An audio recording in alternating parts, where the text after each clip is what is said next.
This week on Decorate or Renovate, I'm going to show you the best way to make gray tile look better.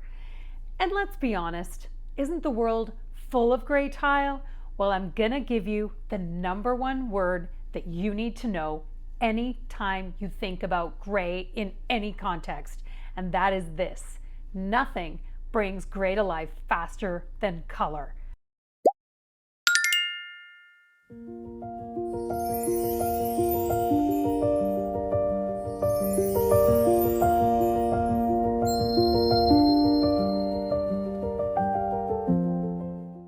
If you have a kitchen with gray LVP, your cabinets need to be a color. If you have gray carpets, gray curtains, and gray walls, you need a sofa that's a color, and that is an emergency. And your walls need to be painted a color as well. So last week, we transformed Kim and Colin's living room and dining room, but a lot of you were disappointed that I didn't address the gray tile.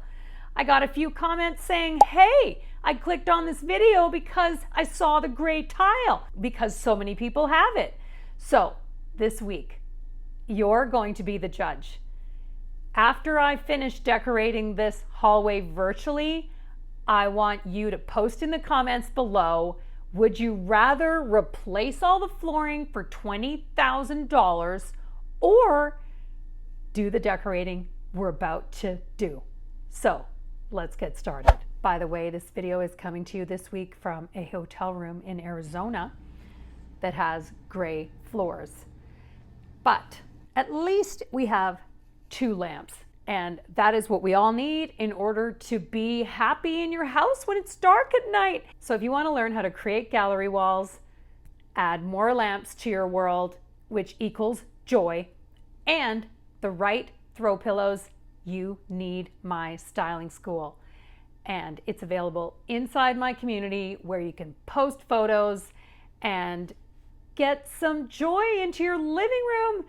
Everybody needs that. So I'll post those links below. Okay, so let's get started with the most important step, and that is how I chose the right color for Kim and Colin's living room and the hallway using my system boards. All right. Today, I'm going to give you a tutorial of exactly how I would choose the perfect paint color for this living room. I'm also going to show you what color I would choose for Kim's entry, because one of the things about the entry, when I walked in, you know, she hasn't finished it yet. She needs more art. There isn't really a focal point in the entry. You can't stick a piece of art at the end of the wall.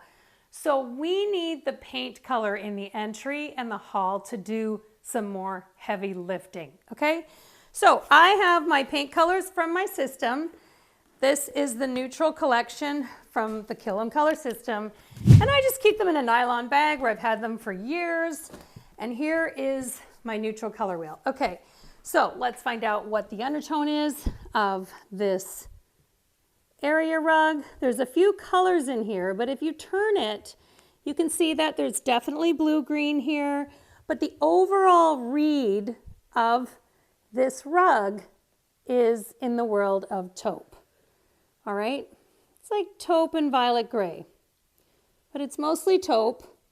And then we chose some taupe pillows to go with it. You can see that that really works great. So you can use the wheel when you're shopping, right? So if you've got an area rug, you pull out the primary, you know, there's a few different colors in this rug, but what we've done is we've pulled out the overall read. So I repeated that here, also in the throw right here. And then you can see that both of these, the throw and the pillow, visually pick up the shore here in the beautiful artwork that they have above it.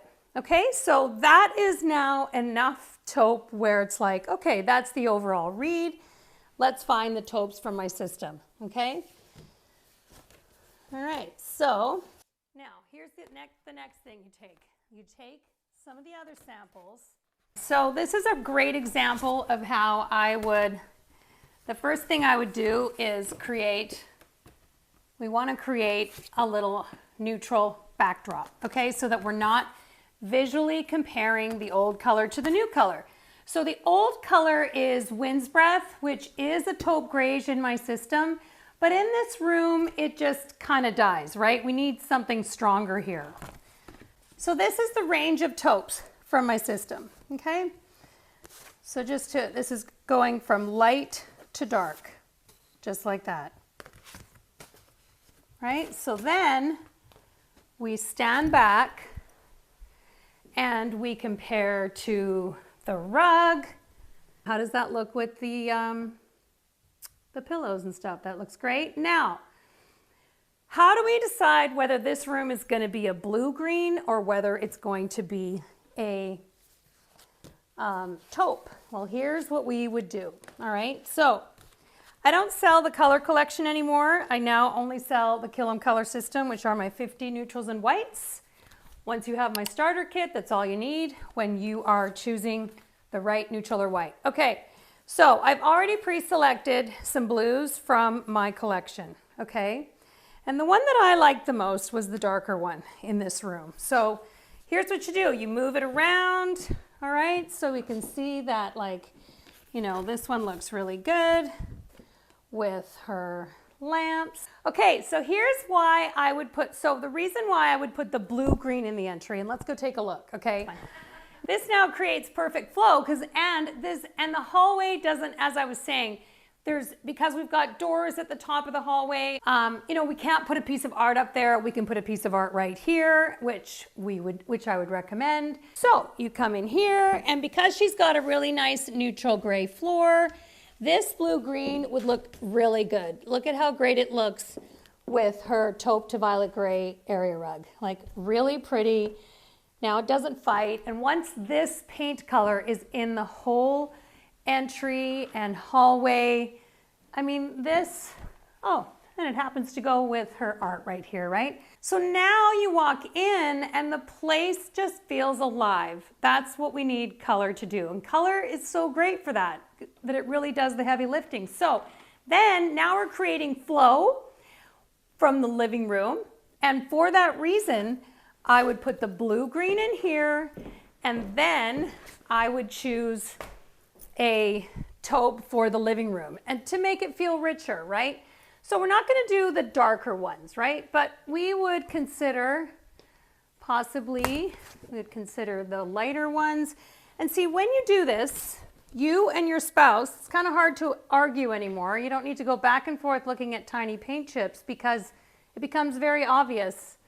Because what the large samples do in my system is they reveal the undertone, which is what you have to do. So now, if we compare pale oak, for example, to her existing color, because this is a bit of a paler, this is a pale taupe grayish, what she has. So she had the right color, it was just a little pale, right? It was light. So now I would narrow this down to like Elmira white, which is just a little bit deeper, but not as dark as Inukshuk, right? So that's the color I would choose for this room, because then it'll visually just connect to the taupe, because you want your paint color to pull your room together. And that's the reason why just painting the room like, you know, alabaster or chantilly lace or white dove is not the right way to go, especially now as, you know, warm neutrals are back, beige is back, and all of these warm neutrals are going to be coming back in. If you paint your house white right now, like stark white or even an off-white, you know, you're probably going to regret it because trends are warming up. Option 1, we paint the hallway a beautiful blue-green color to relate to the colors in the living room. Bring that gray to life. Paint out the 3 doors at the top of the stairs so that the eye doesn't go there. It just softens everything. You know, the thing with color drenching is you need to know when to color drench and when not to color drench. And there's nothing wrong with the white banisters. They can stay. They relate to the art. They make the space feel fresh. The whole entry doesn't all need to be color drenched. Just the 3 doors and the trim at the top of the stairs. Huge difference already just because we did that. Then we add the decorating that's missing. A beautiful piece of art that greets you when you walk in the door, that relates to the living room, and then a runner that also works with the carpeting going up the stairs and the piece of art. Da da da da, so good. Option 2, replace the basic carpet going up the stairs with a higher end runner like this. This is where you can introduce color and pattern in a big way. And you don't need to replace the bedroom carpeting flooring. You're never looking at them both at the same time anyway, because the staircase in any entry is a huge focal point. So you need to consider that as part of your decorating palette. So replacing the carpet on the stairs would be anywhere between $2,000 and $4,000. Even if you invested in new carpeting going up the stairs, in addition to the art, the paint, and the runner, you're still way less than $20,000. So if you're waiting to replace your gray flooring in order to make your house look better, you could be waiting a very long time. Here's what happens when you get the color and the decorating just right. Suddenly, the gray tile doesn't feel cold anymore. It just disappears into the background. And now your eye goes exactly where it should, to the art, to the runner, to the color that greets you when you walk in the door. So this is exactly what creates flow. Not replacing everything, but making what you have relate to everything. That is exactly what the best designers do. Don't forget, I'm not selling cheap here. I'm selling how much further a decorating budget can go. So this weekend, go get some color on the walls. There's nothing better than creating a home that fills you with joy when you walk in the door. And if you need help choosing paint colors or any other finishes for your home, I can help you with my remote consulting services. I'll post those links below. And don't forget to add lamps. Always lamps. And let me know how it goes. And I'll see you next time.